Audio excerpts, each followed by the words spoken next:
वहीं मिशन 2024 को लेकर बिहार में बीजेपी ने तैयारियां शुरू कर दी है। मंडल और बूथ स्तर तक संगठन को कैसे मजबूत करने की कवायद की जाए, इसे लेकर 2 दिवसीय कार्यक्रम का आयोजन दरभंगा जिले में किया गया है।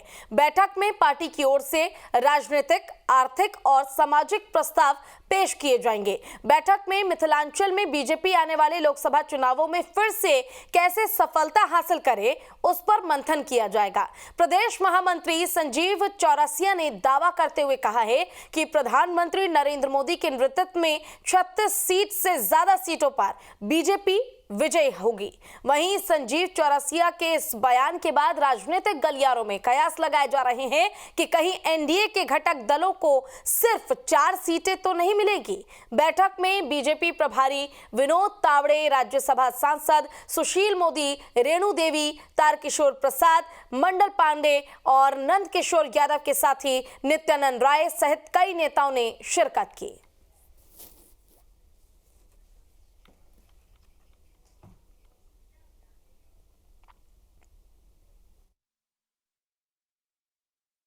कि ये वर्तमान सरकार केवल छलावा के आधार पर, गरीबों की गरीबी के आधार पर दिखाने के काम करने के आधार पर कुछ कर नहीं रही है। हम संकल्प लेते हैं कि आने वाले जितनी योजनाओं का हम संकल्पित करने का काम किए हैं कि गरीबी तो दूर हुए ही और एक विकास उन्मय अपने आने वाले समय में 2024 का चुनाव के अंतर्गत 36 सीटों से ज़्यादा का विजय निश्चित तौर पर हम माननीय प्रधानमंत्री जी के नेतृत्व में हम हासिल करने का काम करेंगे।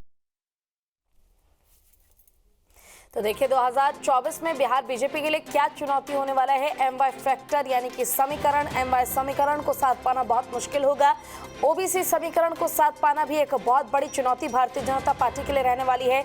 जातिगत जनगणना जिसका हमने देखा था, हाल ही में विरोध भी किया जा रहा था, वो भी एक बड़ी चुनौती होगी बीजेपी के लिए। CAA NRC केंद्र सरकार की ओर से जब ये नियम लाया गया उस दौरान भी लगातार विरोध किया गया था। PFI मॉड्यूल, ये भी एक बड़ी चुनौती हो सकती है भारतीय जनता पार्टी के लिए। तो फिलहाल एमवाई फैक्टर के साथ ओबीसी समीकरण को साथ पाना एक बड़ी चुनौती होगी।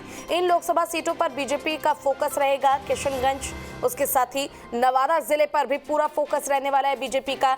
गया जिला, जहां अभी हाल ही में इतनी विकासी योजनाओं की शुरुआत बीजेपी से लगातार कयास लगाए जा रहे थे कि की जाएगी। झंझारपुर में फिलहाल नजर बनी रहेगी बीजेपी की। कटिहार पर नजर बनी हुई है बीजेपी की।